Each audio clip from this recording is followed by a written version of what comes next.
Okay, so question number 12 में आपको बोला गया है a triangle ABC is drawn to circumscribe a circle of radius 4 centimetre such that the segments BD and DC into which BC is divided by the point of contact D are of length 8 cm and 6 cm respectively. To find the sides AB and AC. अब है ना, काफी अच्छा question है आपका, ये पूछा जाने वाला क्वेश्चन है आपका, है ना। बेसिकली आपको बोलेंगे कि एक सर्कल है, इस सर्कल को है ना सर्कमस्क्राइब करा एक ट्राइंगल है।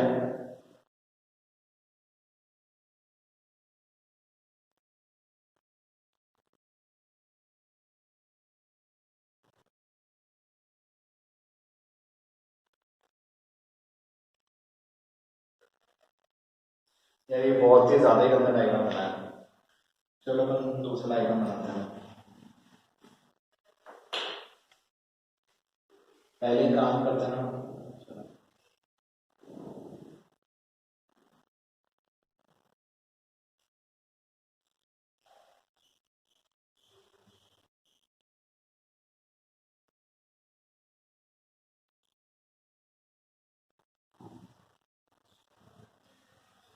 ये आपको इसमें केस दे रखा है बेसिकली, ठीक है। ट्राइंगल है और इसके अंदर आपका सर्कल है। The circle is circumscribed by a triangle. फिर इसमें आपको आगे बोला गया है कि जो आपकी इसमें जो आपकी साइड्स आपके साथ रखी है ABC, है ना, और ये जो BC साइड है ना, इसको पॉइंट ऑफ कांटेक्ट पे डिवाइड करा गया है 8 सेंटीमीटर और 6 सेंटीमीटर में। सर्कल का सेंटर है आपका O, ये पॉइंट है आपका D, this is given to you as 8 centimetre and this CD is given to you as 6 centimetre. ये आपको यहाँ पे बोला गया है। देन आपसे इधर पूछा गया कि find the sides AB and BC। आपको बेटा साइड AB फाइंड करनी है, आपको साइड AC फाइंड करनी है, और सर्कल का आपको रेडियस रखा है 4 centimetre. So this radius is 4 centimetre. अब इसको ध्यान से देखना कि किस तरीके से हम ये साइड्स फाइंड कर सकते हैं। हालांकि आपको मैंने पहले बताया था कि इस क्वेश्चन को करने के लिए आपको है ना कहीं पे हीरोन्स फॉर्मूला का यूज करना पड़ेगा। उसका यूज कैसे करना है उसको भी अपन अच्छे से यहाँ पे सीखते हैं, ठीक है। अब अगर आप है ना ध्यान से देखो तो ये भी आपका एक पॉइंट ऑफ कॉन्टेक्ट ही बन रहा है और ये भी आपका एक पॉइंट ऑफ कॉन्टेक्ट बन रहा है। तो इसका अपन कुछ नाम देते हैं ना, ये D है, इसको यहाँ पे E नाम देते हैं, इसको यहाँ पे F नाम देते हैं। एंड अगर आप इसको ध्यान से देखोगे बेटा, so this CE and CD are the tangent from the point C, BF and BD are the tangent from point B, AE and AF are the tangents from the point A. So we can use the condition of theorem 10.2 that the tangents drawn from an exterior point to a circle are equal in length. So we know that if CD is 6 centimetre तो CE भी कितना हो जाएगा बेटा आपके पास में 6 centimetre हो जाएगा। अगर BD 8 सेंटीमीटर है तो ऐसे BF भी आपके पास में कितना हो जाएगा 8 सेंटीमीटर हो जाएगा। ये हम यहाँ पे कंक्लूड कर सकते हैं हाल फिलहाल, ठीक है। अब बच्चा AE और AF। सो हमें पता है कि हमें ये पता है कि ये टेंजेंट से ये पॉइंट्स, इनकी लेंथ हमको नहीं पता ना। तो आप अगर AE को x मानते हो तो ऑटोमेटिकली AF भी कितना हो जाएगा आपके पास में x ही रहेगा, क्योंकि दोनों ही टेंजेंट्स हैं आपकी, ठीक है। सो अब आपको बेसिकली क्या करना है ना, इन साइड आपको अगर x की वैल्यू पता पड़ जाए तो आप इजीली यहाँ पे AC और AB दोनों ही फाइंड कर सकते हो। आपको यहाँ पे थोड़ा सा कंस्ट्रक्शन करना पड़ेगा। कंस्ट्रक्शन क्या करना पड़ेगा वो अपन चेक करते हैं। कंस्ट्रक्शन सिंपल सा यही है कि आपको यहाँ पे OE, OF, OA, OC और OB को सबके साथ ज्वाइन करना पड़ेगा। Join OA, OC, OB, OE and OF। तो हमें पता है ये तो 90 डिग्री मिलेगा ही मिलेगा आपको, क्योंकि रेडियस और टेंजेंट के बीच एंगल 90 डिग्री होता है।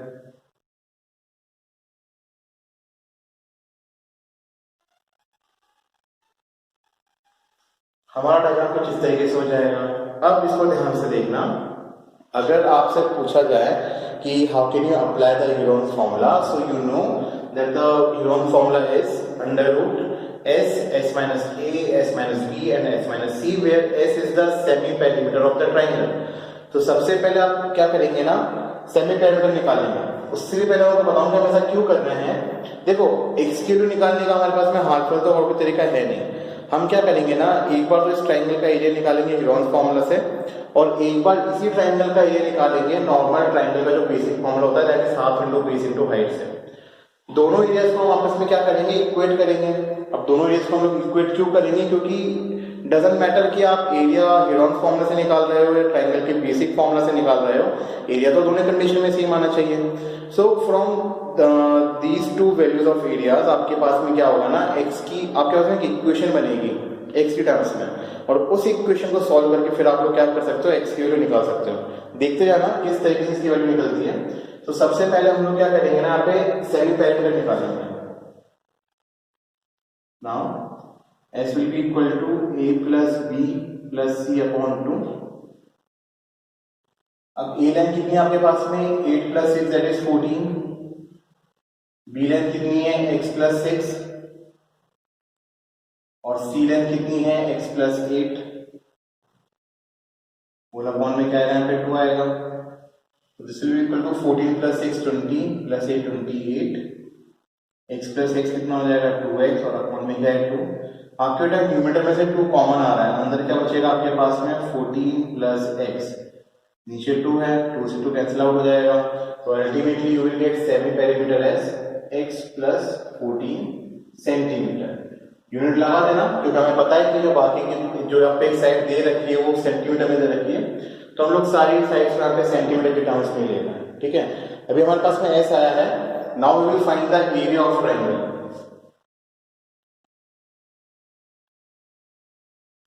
Now area of triangle ABC,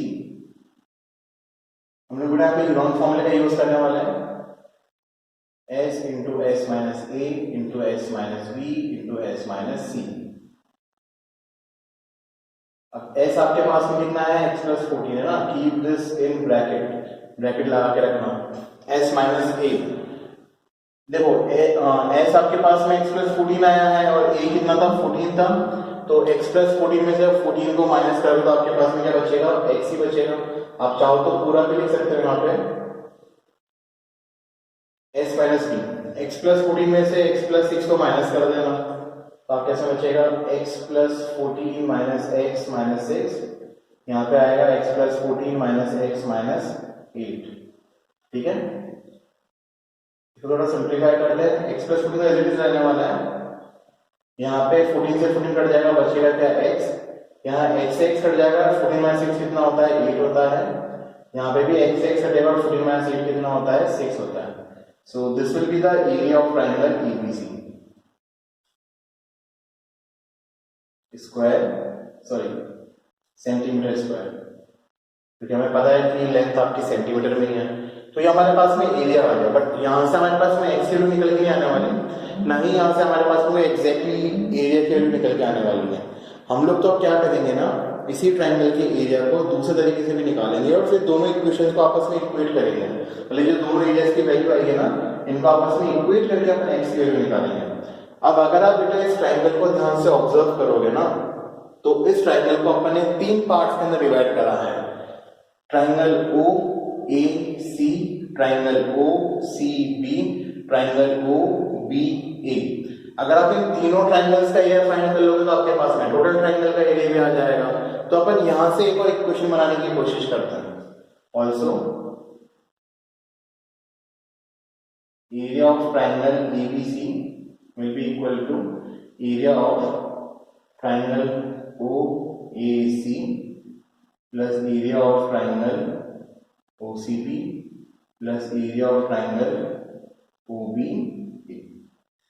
अब ट्रायंगल का बेसिकली आपके फॉर्मूला क्या होता है, half into base into height, and here we can apply this formula half into base into height. कैसे अप्लाई कर सकते हैं, अगर आप बेटा ध्यान से OAC ट्रायंगल को देखोगे ना, अगर मैं AC को बेस मानूंगा तो ये OE आपकी हाइट हो जाएगी और ये रेडियस की तो 4 सेंटीमीटर मिलेगी। OCB के अंदर आपने CB को बेस माना तो OD हाइट हो जाएगी जो 4 सेंटीमीटर है, equal to the radius. O B A में अगर आपने बी ए को बेस माना तो ओ एफ आपकी हाइट है जो किसके बराबर दे रखी है 4 सेंटीमीटर, क्योंकि ये रेडियस है, ये भी सर्कल का रेडियस आपको सर्कल का गिवन है क्वेश्चन में। तो will use the formula half into base into height. तीनों ही कंडीशन में हाइट सेम रहने वाली है, दैट इज 4 सेंटीमीटर, लेकिन बेस आपके यहाँ पे चेंज हो रहा है, ठीक है। सो अगर मैं ओ ए सी की बात करूं तो बेस कितना हो जाएगा बेटा, x प्लस 6 हो जाएगा ना, ये टोटल आपका ये हो जाएगा आपके पास में x प्लस 6। यहाँ पे अगर आप AB की बात करें तो कितना हो जाएगा, x प्लस 8 हो जाएगा, और BC तो आपको दे रखा है कितना, 8 plus 6 that is 14। So you will gate half into x plus 6 और हाइट कितनी है 4 प्लस हाफ। OCB के अंदर बेस कितना है आपका 14, हाइट कितनी है 4, और OAB के अंदर बेस है आपके पास में x प्लस 8 और हाइट यहाँ पे कितनी है आपके पास में 4। तो आप आराम से इसको ऑब्जर्व करो, यहाँ से 2 से जाएगा 4, यहाँ भी 2 से 4 कैंसिल आउट हो रहा है, यहाँ भी 2 से 4 कैंसिल आउट हो रहा है। आप क्या समझिएगा, ट्वाइस ऑफ x प्लस 6, यहाँ क्या समझिएगा 14 into 2 दैट इज 28, यहाँ क्या समझिएगा ट्वाइस ऑफ x प्लस 8। सो इसको आप थोड़ा सा सिंप्लीफाई करना, आपका क्या मिलेगा 2x plus 12 plus 28 plus 2x plus 16।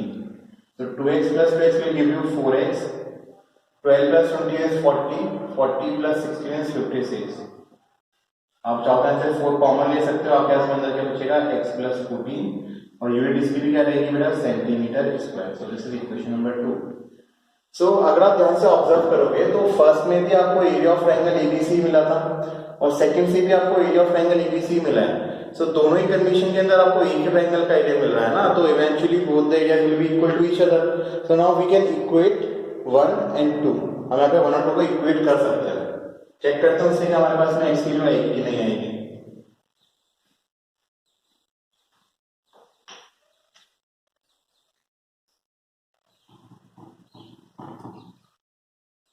Equation 1 equal to equation 2. So this area under root x plus 14 into x into 8 into 6 is 48.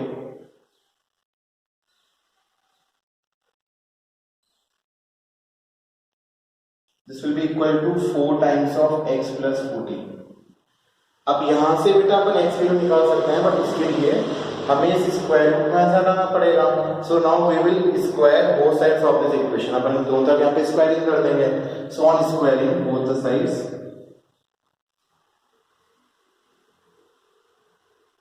यहाँ तो आपका रूट मिल जाएगा, तो आपको क्या मिलेगा 48x इंटू एक्स प्लस 14, और यहाँ पर क्या मिलेगा 4 का स्क्वायर है 16, और ये कितना हो जाएगा x प्लस 14 का स्क्वायर।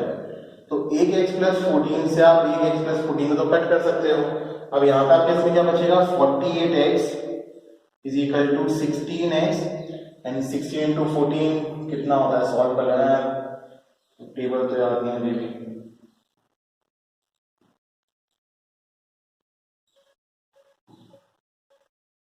That is 224।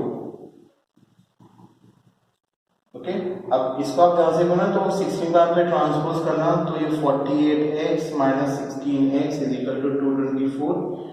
48x में 16x एंगल कैसे बचेगा 32x is equal to 224, and now you can find the value of x। यहाँ से आपके इसमें x की वैल्यू आएगी,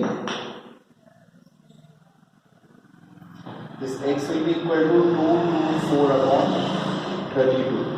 आप चाहो तो इसको 32 की टेबल से भी कट कर सकते हो, आप चाहो तो इसको 16 की टेबल से भी कट कर सकते हो। सो 32 की टेबल में ये जाएगा 7 टाइम्स, तो यहाँ से आपके पास में x कितना आ गया 7 सेंटीमीटर। बट हमारा फोकस सिर्फ x निकालने का नहीं था, हमें तो पूरी साइड AC निकालनी है। AC कितनी है, x प्लस 6 है ना, therefore AC is equal to x plus 6 equal to 7 plus 6 is equal to 13 centimetre. And आपको यहाँ से AB भी निकालनी है जो x प्लस 8 के बराबर है, तो AB हो जाएगी आपके पास में x plus 8 is equal to 7 plus 8 that is equal to 15 centimetre. So इस तरीके से बेटा आप यहाँ पे क्या कर सकते हो, AC फाइंड कर सकते हो और AB फाइंड कर सकते हो। ठीक है, सो दोबारा अच्छे से देख लो। भले स्टार्टिंग में आपको ये ट्राइंगल गिवन था जो एक सर्कल को सर्कमस्क्राइब करके रखा हुआ था, एंड आपको बोला गया था कि जो BC साइड है वो पॉइंट ऑफ कॉन्टेक्ट पे डिवाइड हो रही है 8 सेंटीमीटर और 6 सेंटीमीटर के अंदर। Then we use the theorem 10.2 condition that the tangent from an external point are equal in length. That's why CD 6 है तो CEB 6 हो जाएगी, BD 8 है तो BF भी 8 हो जाएगी. AE और BF इक्वल है, इसलिए हम लोग को x और x मान लिया. Then we proceeded with the help of Heron's formula. हमने Heron's formula से एरिया निकाला using the formula under root s into s minus a into s minus b into s minus c. Then हमने same triangle का area निकाला जिसके तीन parts को use करते हुए, that is triangle OAC, triangle OCB and triangle OBA, and we use the formula half into base into height. And now we know that whether we have found the area from Heron's formula or from half into base into height, area तो equal आना ही था. तो हमने क्या करा, दोनों तरफ से एरिया को बराबर करा, फिर हमने उसको सिंप्लीफाई करके x की वैल्यू निकाली. x की वैल्यू निकालने के बाद में हमने यहाँ पे उसको सब्स्टिट्यूट करके साइड्स AB और AC की भी वैल्यू फाइंड कर ली. सो ये इस तरीके से होगा बेटा.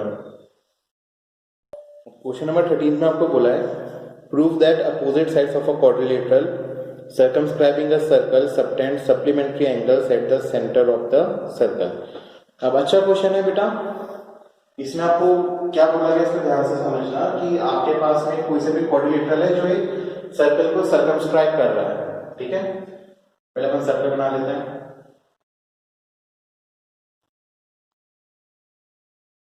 और चाहो जैसा क्वाड्रिलेटरल का बना सकते हो. ठीक है,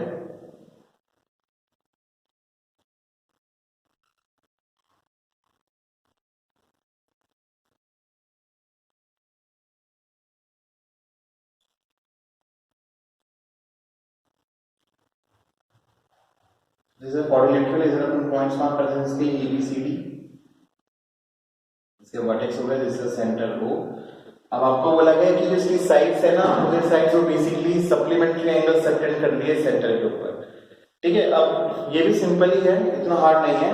अगर आपको पता पड़ जाए कि प्रूफ क्या करना है तो थोड़ा काम आपका आसान हो जाता है. ये जो पॉइंट ऑफ कॉन्टेक्ट है इनको EFGH मार्क कर देना.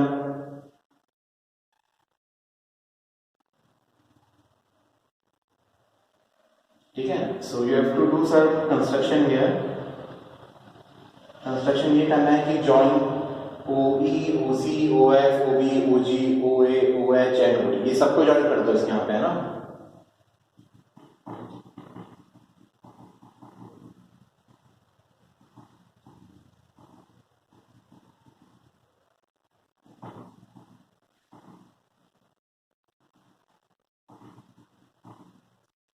सबको यहाँ पे अपन ज्वाइन करते हैं.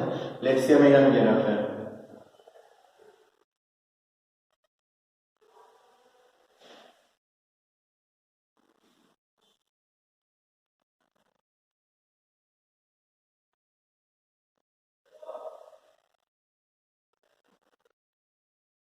ये आपका पॉइंट 2 है ना, ध्यान में आपका पॉइंट 2 है. अब प्रूफ क्या करना है उस चीज को ध्यान से समझने की कोशिश करना. प्रूफ ये करना है कि जो एंगल AOD है एंड एंगल BOC है ये आपके सप्लीमेंट्री एंगल्स हैं. ठीक है, ये क्वेश्चन का मतलब है to prove angle AOB plus angle BOC is equal to 180. या फिर आपको एक और चीज हमें प्रूफ करनी है कि angle AOB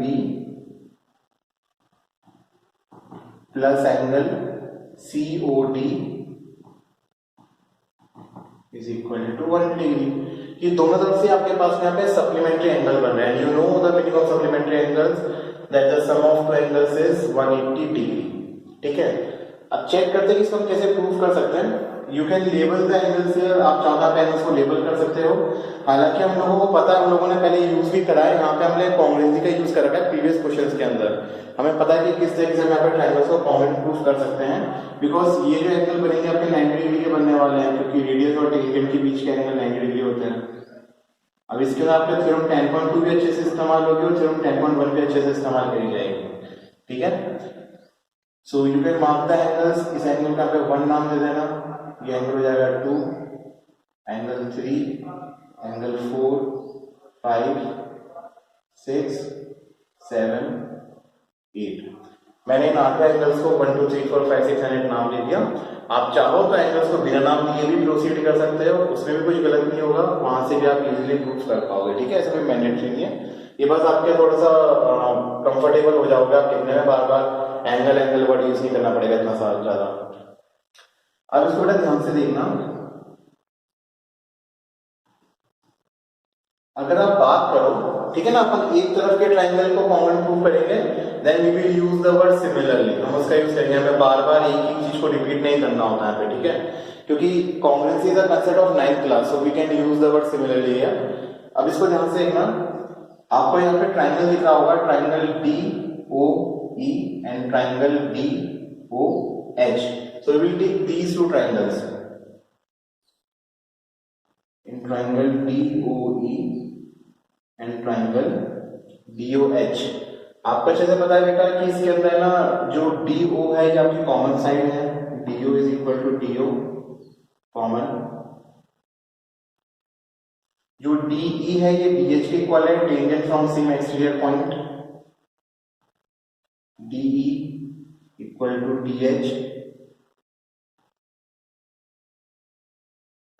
tangents from same exterior point. इसके अलावा बेटा जो OH है ये OE के इक्वल है, क्योंकि ये दोनों रेडियस है सर्कल की, तो इक्वल तो होनी होनी है, so we can say that this OE is equal to OH radius of circle, ठीक है।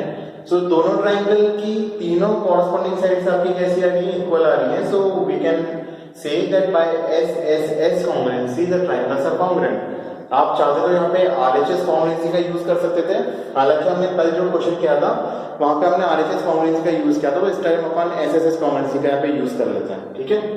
So by SSS congruency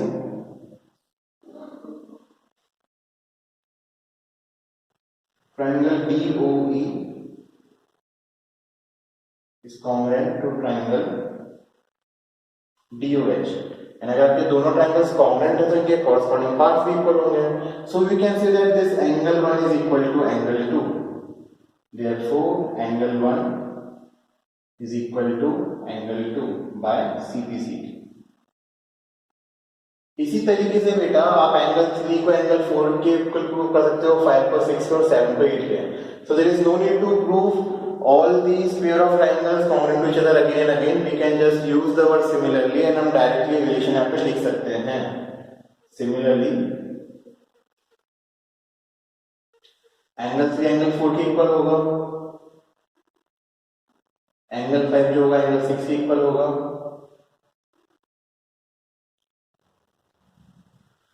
sorry and angle 7 जो होगा आपका वो एंगल 8 के इक्वल होगा, ठीक है, सेम तरीके से।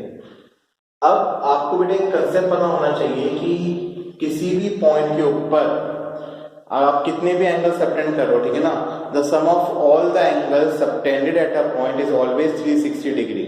तो यहाँ पे पॉइंट क्या है, आपका O पॉइंट दे रखा है, इस O पॉइंट पे जितने भी एंगल सबटेंड करे गए हैं इन सबका सम कितना होगा आपका, हमेशा यहाँ पे 360 डिग्री होगा। So we can say now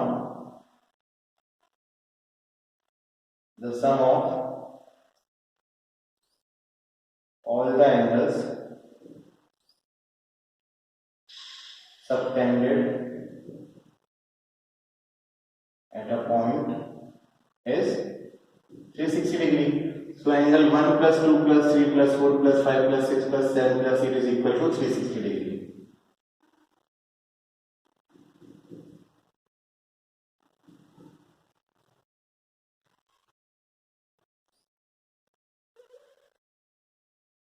अब हमें क्या प्रूफ करना है कि AOD प्लस BOC 180 डिग्री के बराबर है।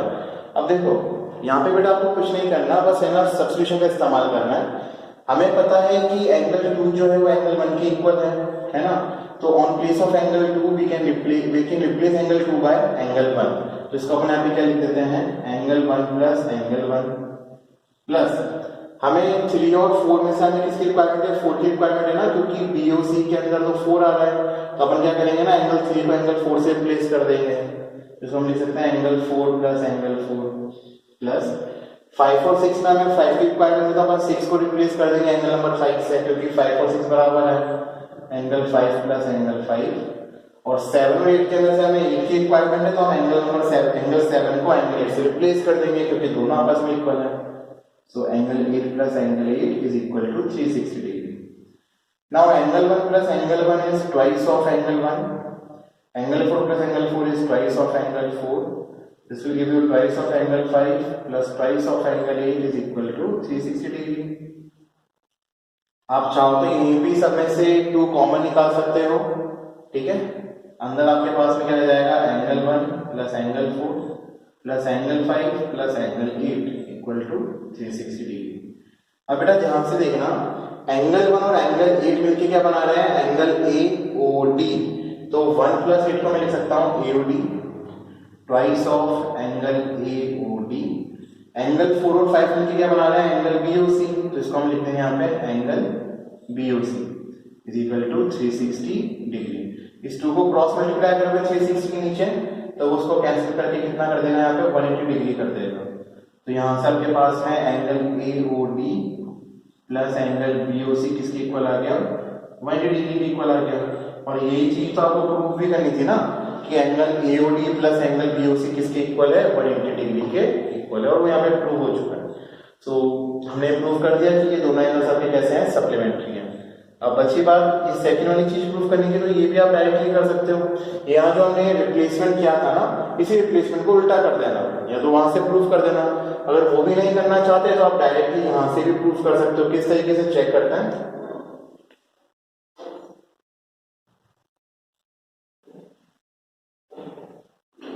अगर आप इसको ध्यान से देखोगे बेटा, तो AOD plus ODC plus OCB plus OBA, इन चारों का सम में कितना होना चाहिए, 360 डिग्री होना चाहिए ना। Angles around the point is sum of angles around the point is 360 degree. हम डायरेक्टली यहां भी कर सकते हैं ना, angle AOD plus angle ODC plus angle BOC plus angle AOB is equal to 360 degree. अब है ना बेटा, AOD प्लस BOC, इन दोनों का सम हमने कितना निकाला, 180 डिग्री निकाला। तो इसको हम रिप्लेस कर सकते हैं 180 से, बचेगा क्या, angle ODC plus angle AOB plus 180 degree is equal to 360 degree. अब क्या करना है ना, 180 को ट्रांसपोज करके सब्ट्रैक्ट कर देना 360 में। तो आपके पास में क्या आएगा, angle ODC plus angle AOB is equal to 180 degree. तो ये वाले भी हमने क्या प्रूव कर दिए, एंगल्स को सप्लीमेंट यहाँ पे प्रूव कर दिया। तो इस तरीके से आपका ये क्वेश्चन नंबर 13 करा जाएगा।